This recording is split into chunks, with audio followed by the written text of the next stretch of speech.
Hello friends, welcome back to my YouTube channel Geeta food with family. તો friends, Rishi Pancham આવી રહી છે, તો આપણે મોરૈયાની એક નવી જ રેસીપી બનાવીશું, એકદમ અલગ અને ટેસ્ટી, સરસ ઉપવાસમાં ખવાય એવી. તો ચાલો રેસીપી જોઈ લઈએ. જો તમે ઋષિ પાંચમ રહેવાના હો તો આ રેસીપી જરૂરથી બનાવજો, એકદમ ટેસ્ટી લાગશે. તો અહીંયા મેં લઈ લીધા છે એક મરચી ઝીણી મોટી કટ કરીને, અને એક મોટું મરચું, એક ટમેટું ઝીણું કટ કરીને, મીઠા લીમડાના પાન અને ધાણા કટ કરેલા. અહીંયા મેં બટેકા લીધા છે, ઝીણા કટ કરી લીધા. અહીંયા મેં પોણો વાટકો મોરૈયો લીધો છે અને સિંગદાણા. તો આ બધી વસ્તુ આપણે ફરાળમાં ખાઈ શકીએ એવી છે ફ્રેન્ડ્સ.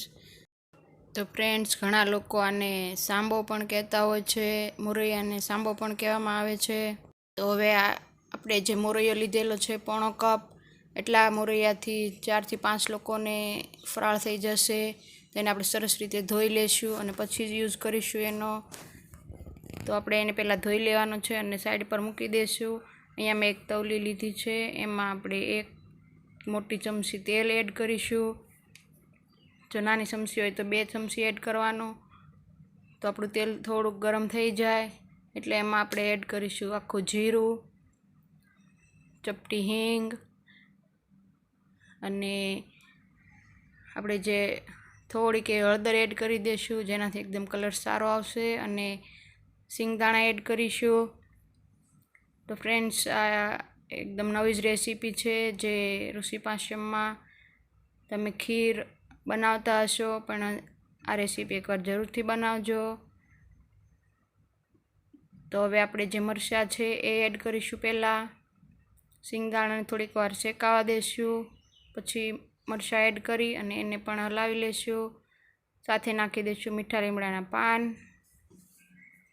તો આ બધી વસ્તુ સરસ રીતે એકદમ ક્રન્ચી થવા દેવાની છે. હવે આપણે ધોયેલા બટેકા એડ કરીશું, જે કટ કરીને સાફ કરીને એમાં એડ કરીશું ને એને બરાબર મિક્સ કરી લઈશું. તમે આમાં ચીમલા મરચાં અથવા ગાજર એ પણ એડ કરી શકો છો ફરાળમાં ખાવા માટે. મેં અહીંયા ફક્ત બટેટા અને સિંગદાણાનો યુઝ કર્યો છે. ઉપરથી હું થોડુંક એવું નમક એડ કરીશ, ધાણા પાવડર. તો એને બરાબર મિક્સ કરી લેશું. તો ફ્રેન્ડ્સ, તમે જે મોળી વસ્તુ ના ભાવતી હોય તો તમે આ રેસીપી એકવાર બનાવી અને જરૂરથી ખાજો. સરસ ટેસ્ટી અને સ્વાદિષ્ટ બને છે. તો હવે એને 2 મિનિટ જેવું પાકવા દઈશું. તો 2 મિનિટ થઈ ગઈ છે, એને બરાબર મિક્સ કરી અને હવે આપણે એમાં એડ કરીશું લાલ મરચું પાવડર 2 ચમચી. જો તમે વધારે તીખું ખાતા હો તો તમે વધારે યુઝ કરી શકો છો. તો એને બરાબર મિક્સ કરી લઈશું અને ગેસની ફ્લેમ એકદમ સ્લો રાખીશું. તો હવે આપણે જે મોરૈયો ધોઈને રાખેલો છે એને હું એડ કરીશ. તો ફ્રેન્ડ્સ, મોરૈયો હોય છે એ એકદમ મીઠી વસ્તુ છે, તો તમારે એને સારી રીતે ધોઈ 2-3 પાણીએ અને પછી યુઝ કરવાનો, જેથી કરીને અંદર ખરાબ ના હોય એ ચેક કરી લેવું. તો આપણે એને બરાબર મિક્સ કરી લઈશું અને પછી જે આપણે વાટકાના માપથી મોરૈયો લીધેલો છે એ જ વાટકાના માપથી આપણે 2 વાટકા પાણી એડ કરીશું. તો તમે કોઈ પણ માપ લો એનાથી 2 ગણું પાણી એડ કરવાનું.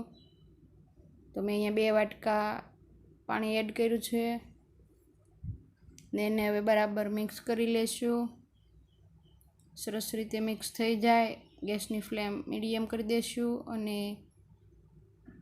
ઢાંકણ ઢાંકીને આપણે એને 5 મિનિટ જેવું થવા દઈશું.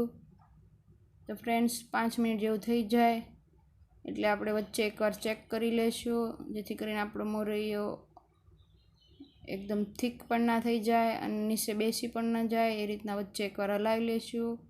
તો અહીંયા હજી થોડુંક પાણી છે અને મોરૈયો પણ કાચો છે. તો આપણે હવે જે ટમેટાં રાખેલા છે એ એડ કરીશું. ટમેટાં આપણે લાસ્ટમાં એડ કરવાના, જેથી એની ખટાશ એકદમ સરસ રહે અને આખા રહે. તો એનો દેખાવ પણ સારો આવે. તો હવે આપણે એને ગેસની ફ્લેમ સ્લો કરી અને ઢાંકી દઈશું. 2 મિનિટ જેવું રહેવા દઈશું જેથી વધેલું પાણી છે એ પાકી જાય. તો તમે જોઈ શકો છો અહીંયા મોરૈયો આપણો સરસ રીતે થઈ ગયો છે. 2 મિનિટ જેવું થઈ ગયું છે અને હું ચેક કરી લઈશ. તો ફ્રેન્ડ્સ, તમને જો આ સ્ટેપ પર થોડુંક કાચું લાગે મોરૈયો તો તમે પાણી એડ કરી શકો છો. તો અહીંયા હવે મને ટેસ્ટમાં થોડુંક એવું નમક ઓછું લાગે છે તો હું એડ કરીશ અને એને બરાબર મિક્સ કરી લઈશું. અને હજી પણ 1 મિનિટ જેવું રહેવા દઈશું જેથી આપણું નમક અને મોરૈયો છે એ જરાક ઢીલો લાગે છે. તો જેથી કરીને એ પાકી જાય અને પરફેક્ટ બની જાય. તો અહીંયા 1 મિનિટ જેવું થઈ ગયું છે અને મેં ગેસની ફ્લેમ એકદમ સ્લો કરી દીધી છે. તો એ સરસ રીતે આપણો મોરૈયો બનીને રેડી છે ફ્રેન્ડ્સ. તો હું ઉપરથી થોડાક એવા ધાણા એડ કરીશ ને એને મિક્સ કરી લઈશું. તમે જોઈ શકો છો સરસ રીતે આપણી મોરૈયાની જે રેસીપી છે એ બનીને રેડી છે. તો ફ્રેન્ડ્સ, તો હવે હું એને એક સર્વિંગ બાઉલમાં લઈ લઈશ અને આપણી આ રેસીપી છે એનું નામ છે મોરૈયાની ખીચડી. તો તમે આ ખીચડી જરૂરથી ટ્રાય કરજો. એકદમ ટેસ્ટી અને સ્વાદિષ્ટ લાગશે. તો એને આપણે ગરમ ગરમ જ સર્વ કરવાની. પછી જે ખાવાની જે થોડીક વાર હોય એ પહેલાં જ આપણે સર્વ કરીશું, કારણ કે પછી એકદમ જાડી અને કઠણ થઈ જશે. તો હું ઉપરથી થોડુંક એવું ઘી એડ કરીશ. તમે આ મોરૈયાની ખીચડી કોઈ પણ ફરાળી ચીજ સાથે ખાઈ શકો છો. તમે થોડાક ધાણા એડ કર્યા છે ઉપર અને તમે વેફર્સ બનાવેલી હોય એની સાથે, અથવા મોરૈયાની ખીર અથવા સૂકી ભાજી કોઈ ફ્રૂટ સાથે પણ તમે ખાઈ શકો છો. તો તમે આ મોરૈયાની ખીચડી જરૂરથી બનાવજો. જોતાં જ મોઢામાં પાણી આવી જાય એવી બની છે ફ્રેન્ડ્સ. તો એકદમ નવી અને સરળ રેસીપી છે જે ફટાફટ બની જતી હોય છે. તો ઋષિ પાંચમ આવી રહી છે. તો ફ્રેન્ડ્સ, તમે આ પાંચમમાં જરૂરથી ટ્રાય કરજો.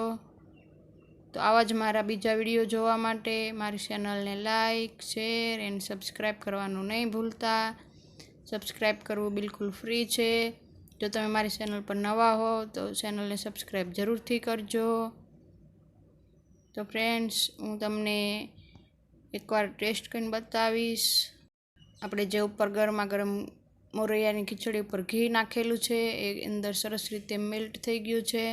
તમે જોઈ શકો છો કે સરસ આપણી મોરૈયાની ખીચડી બનીને રેડી છે ફ્રેન્ડ્સ. તો ખીર તો તમે મોરૈયાની ઘણીવાર ખાધી છે. તો આવી રીતના ખીચડી બનાવીને જરૂરથી ટ્રાય કરજો. તો ફરી મળીશું આવા જ બીજા વિડીયો સાથે. ત્યાં સુધી આવજો. Bye bye. Take care. અને તમારે જો બીજી કોઈ રેસીપી બનાવવી હોય તો કમેન્ટ કરીને જરૂરથી જણાવજો. હું જરૂરથી ટ્રાય કરીશ.